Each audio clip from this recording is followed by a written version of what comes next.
All right, bonus content, everyone. Good evening and welcome to the Mr. Hicks podcast. We are here getting it in again, once again, today, time and time again, for the second time, because apparently the setting on when you record on, as far as your resolution goes, will determine how long you can do a video for. Did you know that? I didn't. So I have since dialed down or dialed back the settings on my video for my phone, and if the first one I looked more handsome than the second one, that's why.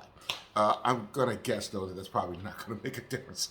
So back what I was talking about. So like Durant wants a trade, and my stance on that is like I should tell him to stay home and kick rocks. I'm not trading you, and I'm not trading you because sometimes it's on the general principle that you got 4 years left on your deal. Doesn't it matter to anyone anymore that you signed the contract? We signed you. We gave you what you asked for. We brought in the people that you asked us to bring you in. You said you didn't care about who the coach was because you were going to be so talented that it wasn't going to matter who the coach was. Yeah, look that up. Him and Kyrie actually did a podcast. It was like, don't even matter who the head coach is going to be. We're going to be that nice. Like, okay, well, you got swept out of the first round of the playoffs, so I'm going to say that that's a no. So, couple of the suitors, and of course the rumors are flying around. And by the way, these rumors, it's like some people are bad about rumors. Some organizations are worse than others. Like you never hear any rumors about the New England Patriots. You never hear any rumors about the San Antonio Spurs. The loud franchises who can't seem to get their mess together are always doing things like they're negotiating through social media. They're negotiating through the media.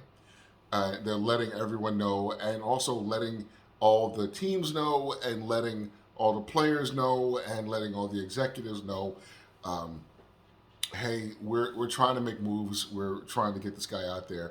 And then you've also got the not the ownership side or the team side, but you've got the agent side that is trying to put pressure on the organization to go ahead and make the trade by letting everybody know that the player wants a trade, so that the other organizations will go, hey, such and such wants a trade. Can we make this happen? Do we got the pieces? Can we call somebody? Can we get on the phone? What can we do?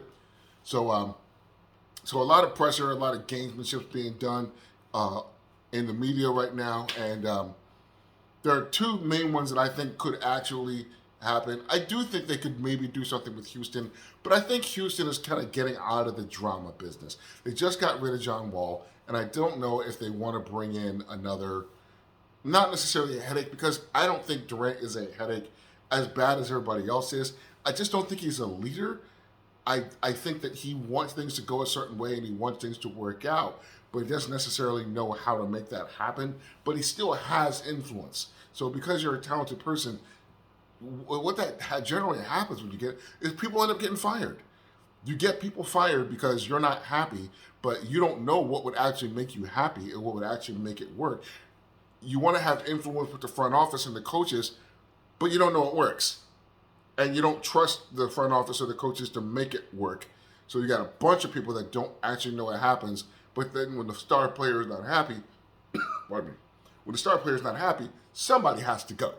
Usually it's the coach, followed shortly by some people in the front office. It happens quite a bit if you look at the history of basketball. So I don't think Houston's really a viable option, even though they got draft picks. I think Houston's getting young, and I think they like the direction they're going in. So I'm going to put Houston out of the conversation. So the first one I want to talk about is Durant back to OKC. I think this is a good move, and I think it's a good move on both sides.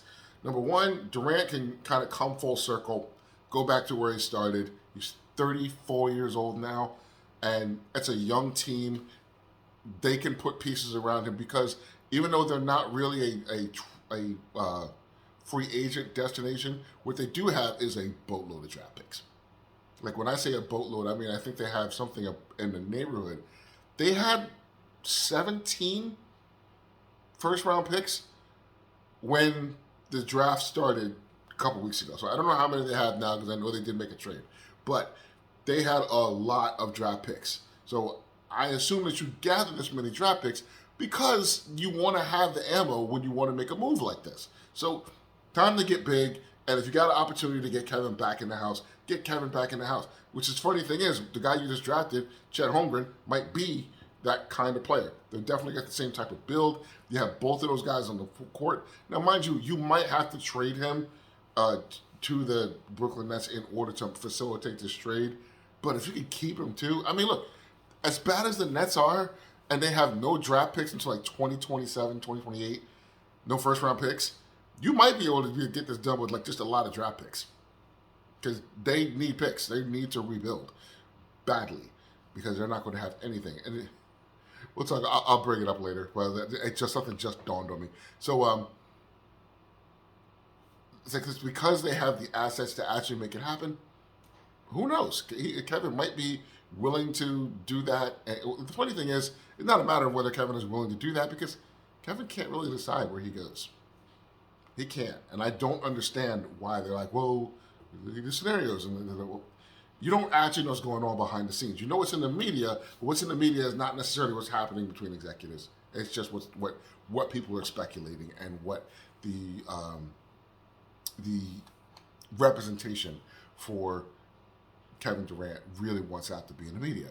So the next one, which I think is going to take a great deal of humility on the part of Kevin Durant, is for him to go back to Golden State.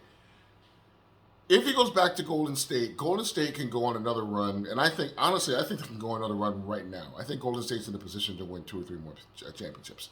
They will at least be there in the Western Conference or the finals every year, I think, for the next 3 years. Everybody else in the Western Conference is very good. There's a lot of talent there, but it's young. Young teams need to get in the playoffs for a few years before they break through. And I think Golden State has talent. They have experience, but then they also have a young core coming up behind them.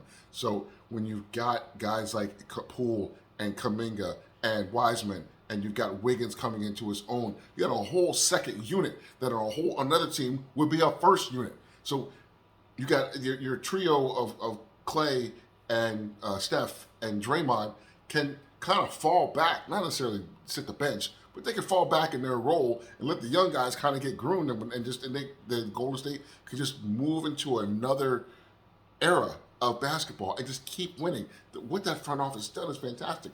Or they can take some of these picks that they've made, some very good development, by the way, with your Jordan Poole and your Kuminga, and then they can trade those assets and get Kevin Durant back. So you can get more out of the group that they have right now, or they can stay what they've got and they can just transition into another era of young players led by Poole and Andrew Wiggins. So those are the scenarios that I think for Kevin Durant might actually work. Some of the other craziness that went on in the last couple of days. So the Clippers are trying to assemble the Avengers, I guess, with adding John Wall to Paul George and Kawhi Leonard in LA. And I'm like, didn't we just see this? This is very similar to me what just happened in Brooklyn. So just you got a point guard that can't stay healthy and wasn't great, was talented but not very good with Washington. And then he was broken and not very good and kind of petulant with Houston. Houston sat him on the bench for the entire season and then said, so then they bought him out. He's going through the process of going through waivers, and now he can go to with Paul George and Kawhi Leonard.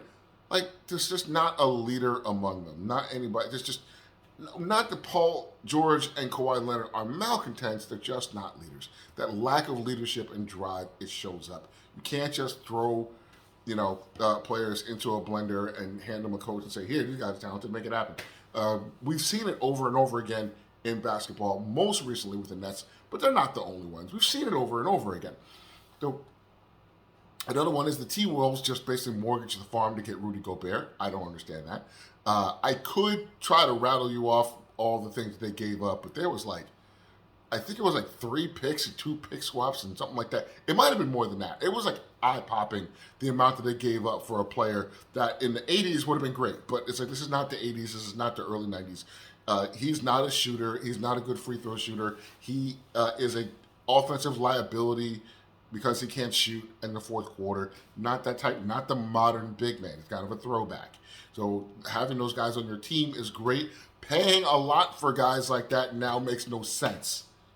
Makes no sense. So one thing I can think about it, what it does do is it probably allows you to play Cat in more of a stretch forward role while you got Gobert protecting the rim. So there's a possibility. Other possibilities there, yes. Will they win a lot of regular season games? Absolutely. I don't think this does anything for you in the playoffs. I really don't. And I think Cat's getting out of his prime, and who knows? I think they're trying to make a run with the young core that they've assembled, and I do like the pieces. I just don't think Rudy Gobert was the piece in order to get those guys over the hump. I just don't think so. Of course, the Lakers want Kyrie. And I don't know. I want Cardi B to give me a lap dance. I don't think that's going to happen either. The Lakers have nothing to give in a trade. So, as a matter of fact, I've seen several teams go, hey, we'll be a partner for a third partner if you want to do a three-way deal. Interesting that happened. Like, I don't know how that hit the ether, but there would have to be at least a third team involved because the Lakers have no draft picks, no first-round picks until 2027, I want to say. And then they have nothing but old players. So you have no first-round picks, and then you have LeBron, who you're not going to trade, AD, who you should trade, but you're probably not going to, Russell Westbrook, that nobody wants. It would just be swapping problems if you did that. I can't imagine. I could see that they want it to happen, and I just don't think this game they're playing in the media, like, we need to make this happen. Who is we? LeBron. If LeBron's camp is doing this, this is a sit down type of moment right now. We got you what you asked for, and you didn't even make the playoffs last year because always damaged, or the AD stands for always damaged, as far as I'm concerned.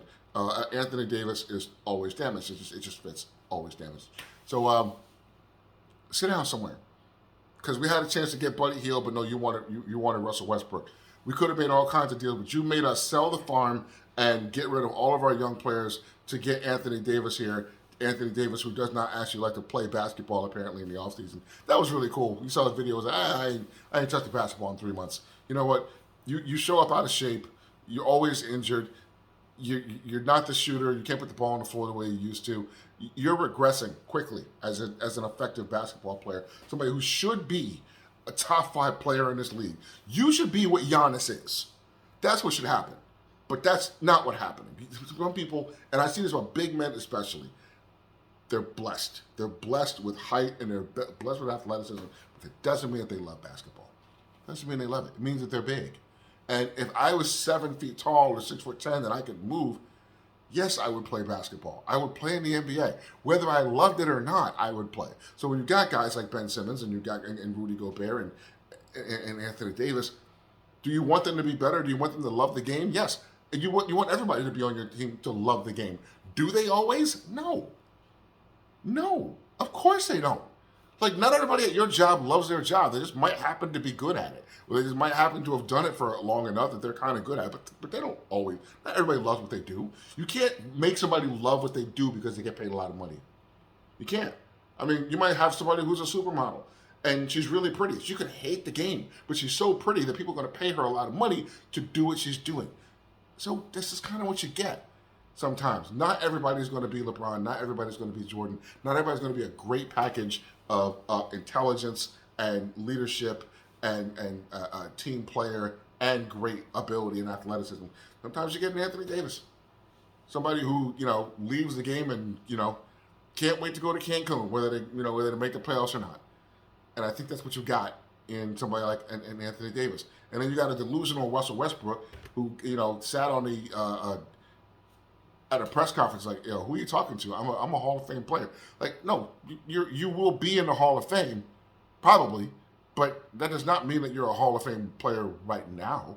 You're not playing like a Hall of Fame player right now. That's the reason why we can't play you, and we can't trade you, and we have to pay you. So we're basically just completely miserable right now because you think you're a Hall of Fame player and you should take that shot. And the funniest thing about all of this, is my good friend Sugar Booty, Ben Simmons, is going to be all alone with the Nets. And I don't know what he's going to do. I think he might just pack up and go back to Australia. I really do.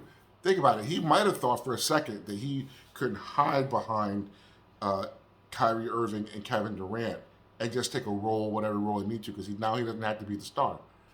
But if he's the only one, now he doesn't have. Oh my God. I have no way for him to hide. And he's the odd man out. It's not like when you got what's the game where you actually not Ring Around the Rosie, the one where they take the chairs out and everybody's running around. There's 6 people and there's 5 chairs. I don't know what they're doing. All the people left, all the chairs left, and he's just standing there in the gym by himself. He's gonna be playing with I don't know. They're gonna pull some people out of the stands, I guess, and ask them to play center because there's not gonna be any talent left on that team, including him. No, I don't want to say that. He is a very talented player. But what do you get out of it? The dude doesn't even want to play basketball, so who cares? So this is the madness that's going on in the NBA right now. Apparently signing the contracts and honoring contracts just doesn't matter to anybody anymore. And I'm going to go on record as saying this. I want everybody, keep your receipts. Keep the receipts, because I'm going to be the first person to say this. The next time there is collective bargaining, the next time they're going to be doing a deal, there's going to be a lockout. The owners are going to lock the NBA players out because the owners are tired of this. There is no way. I can tell. I don't know a lot of millionaires, but I can imagine if I cut a check and you're getting $20 million from me, and I'm going over the salary cap every year and paying above what I really would like to pay in order to win championships, and then I got a guy who just up and decides that he doesn't want to play for this team anymore when he's under contract for the next 4 years. I don't like that. I might have to accept it right now. But when collective bargaining comes up, I won't be accepting it no more. Oh no, they're going to make sure that max deals are only for 2 years. You get max money, but you're only going to get for 2 years because we're not going to have guys. If I'm going to pay you $30 million a year, you're going to show up.